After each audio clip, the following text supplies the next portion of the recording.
Hello, everyone. We're going to get started here. Thanks again for joining me. This month, we're going to talk about trust and how important trust is with building a team and building trust with your team, having you trust them and having them trust you. It really is critical to being a star team player, someone who everyone wants to include in their work circle. So again, if you have any questions along the way, please chat to all, or if you want to chat privately, please make sure Andrea Vi is copied on the message so she can kind of monitor and respond to you. I'm Cindy Davidson. Many of you know me. I'm Director of Business Solutions here at CoreExcel, and Andrea manages our webinar series. So we do record these so we can provide the recordings to you later so you can share them with your colleagues, but your chat or questions won't be recorded. So again, please feel free to use those features. Today, again, we're talking about what behaviors build trust and drive results and which behaviors might get in the way. So our session today is informed by a program called the 5 Behaviors of a Cohesive Team. It was developed through a partnership with Patrick Lencioni and Wiley Workplace Solutions. So if you've been planning in a planning meeting or you're discussing things that differentiate your organization from others, you probably talked about products, technology, service, all those kinds of things. And while they're important, how about productive, cohesive teams being a company advantage? We've all been in establishments, think about it, and situations where it feels like the left hand doesn't know what the right hand is doing. You're trying to get a problem solved and people are talking to each other and they're running around, and we end up just giving up and not returning. On the other hand, we've all returned to those organizations where you can notice high levels of trust among employees, great communication. Sometimes it's nonverbal, there's little winks and nods, and people are just moving through a problem or a solution, and you're getting great service. So Patrick says, not finance, not strategy, not technology, it really is teamwork. But it's often overlooked, so think about that in your own organization.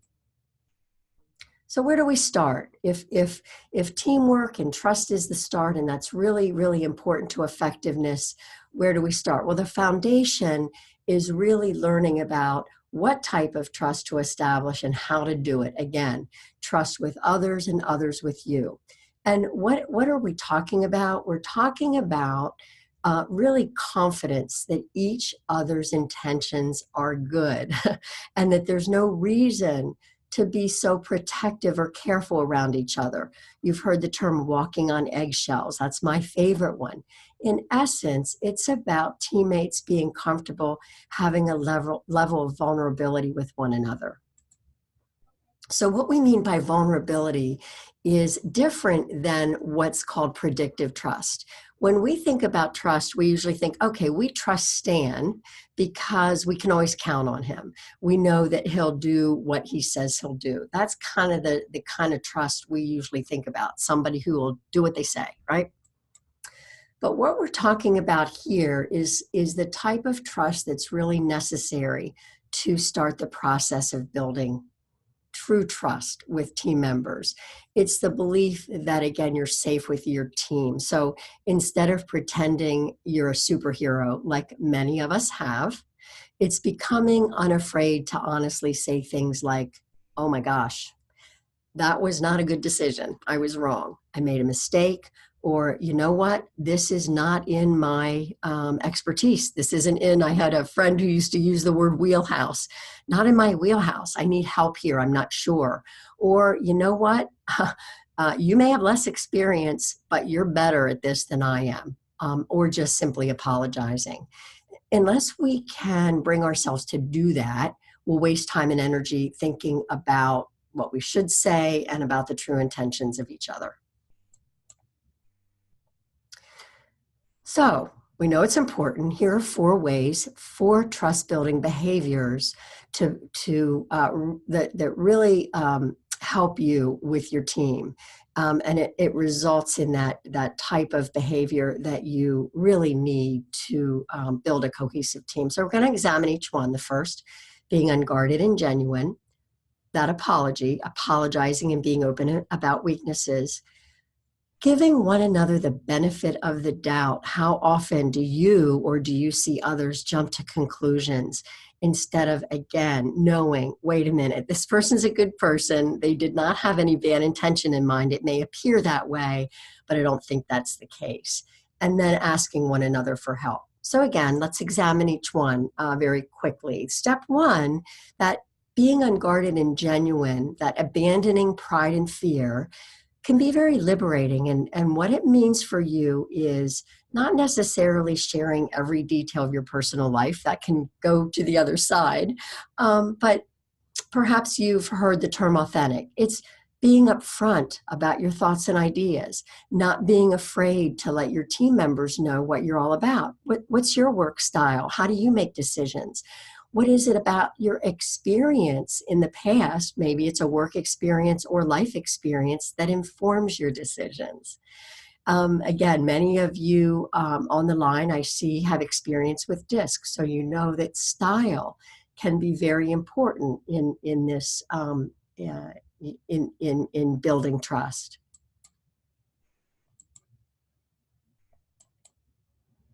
And the second is acknowledging weaknesses and apologizing for mistakes.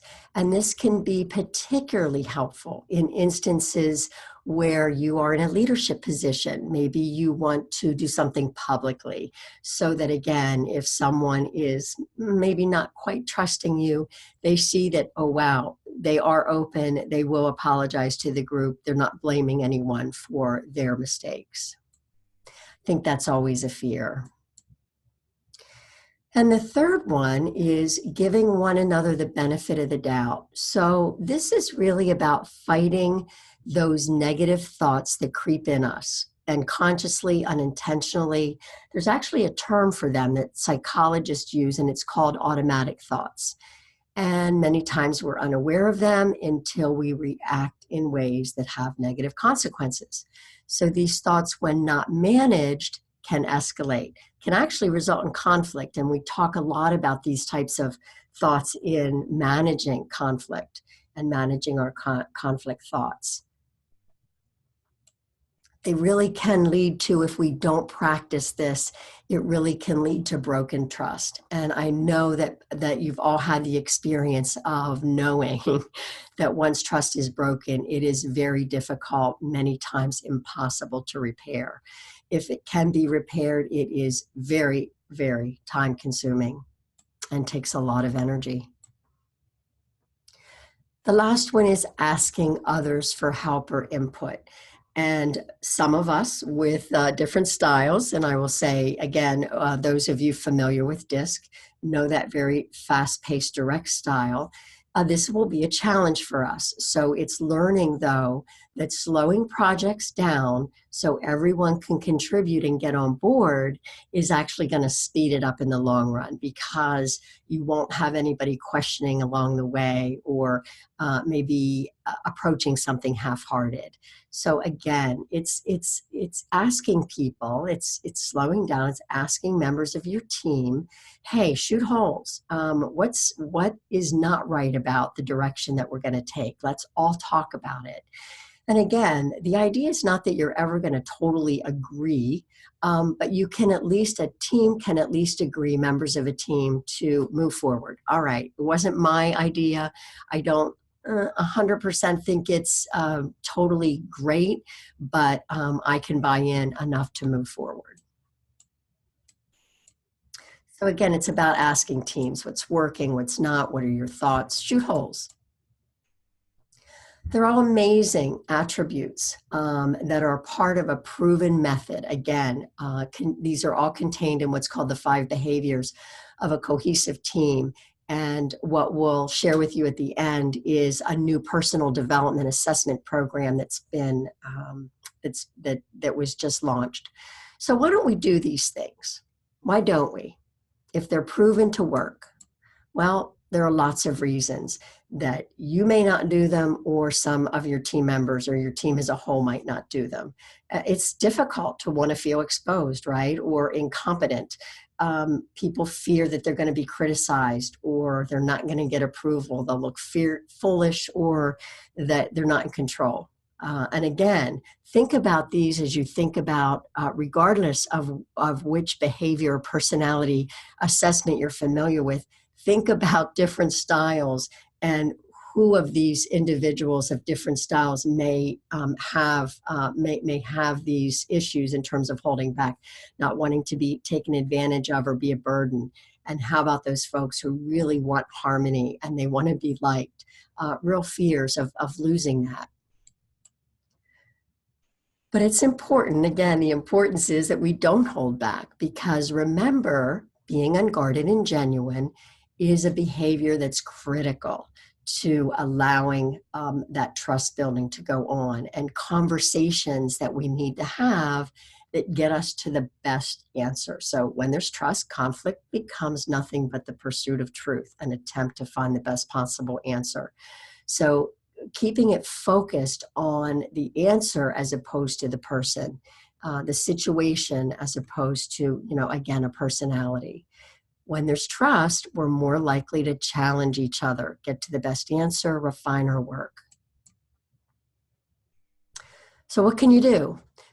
You and each team member comes to trust from different places. And again, it's based on how you might approach work. So, you've got team members who prioritize that collaboration and harmony, right? Others prioritize true relationships and acceptance. And some are the other side. They prioritize results. They just want to get things done. They seek action. Doesn't make them bad people. And there are some who prioritize that accuracy. They are totally focused on the right answer, get to the facts. So it's really critical to consider your preferences and the habits and behaviors that are most effective for you based on your style, and those that you are working with as well. So here's the model. It's informing our discussion today. It's the 5 behaviors of a cohesive team model in this illustration. I'll just start with the bottom and go quickly through it. Some of you, again, on the line are familiar with this. It comes from Patrick Lencioni's bestseller book. It's been on the market now for many years. The idea is that once you're trusted, it'll be easy for you to challenge ideas and have others challenge your ideas, have those productive conversations. You're able to engage in that right kind of conflict.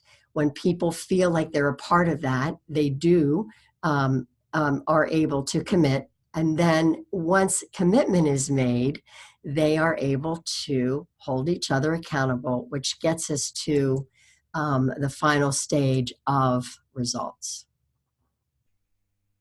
That's a real quick overview, but we'll talk just a little bit more in detail about each one of these. So again, the goal here is to get our teams to the point in that trust where we can have the right kind of conflict that doesn't feel horrible. It's natural to getting to the best answer.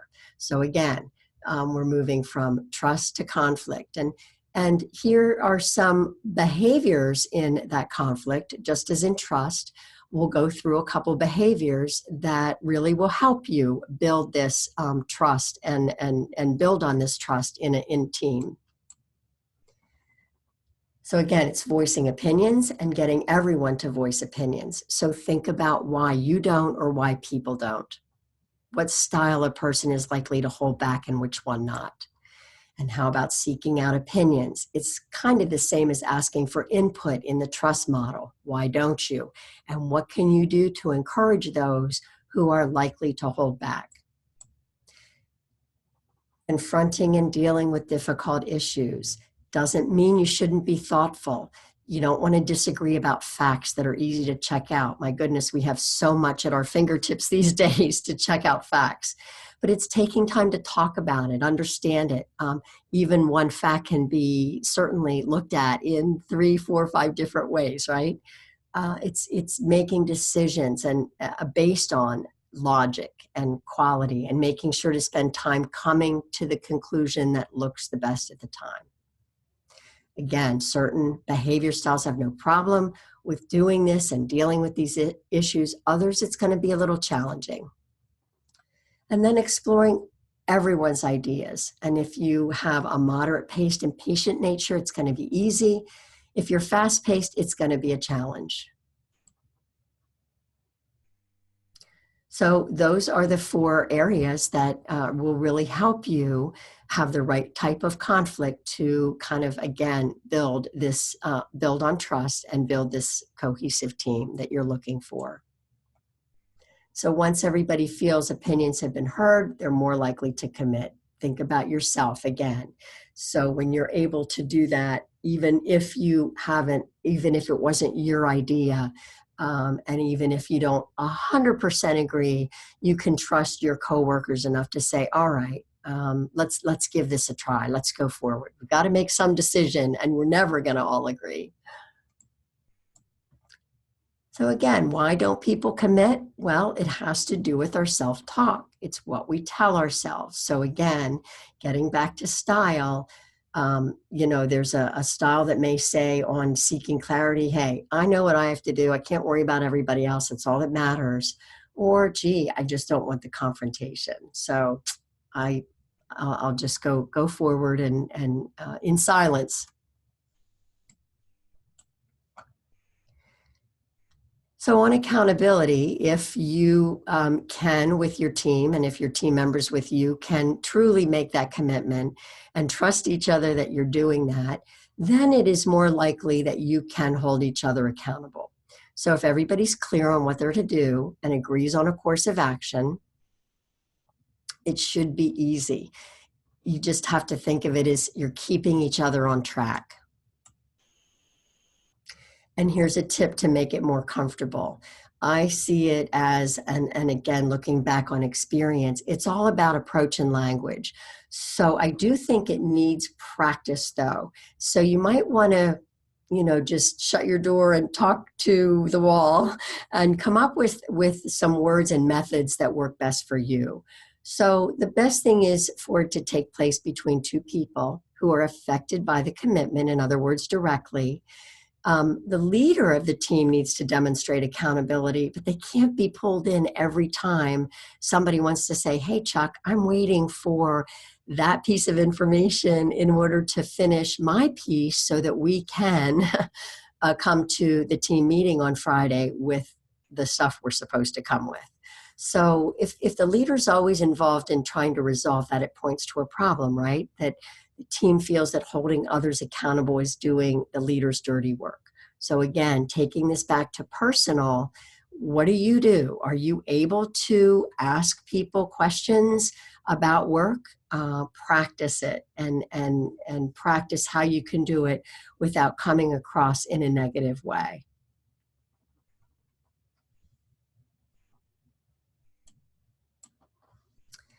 Again, the result of moving through the model is the results. That's what we all aim for, right? So if we are all productive members of a team, we should be able to get to the results that we are being measured by.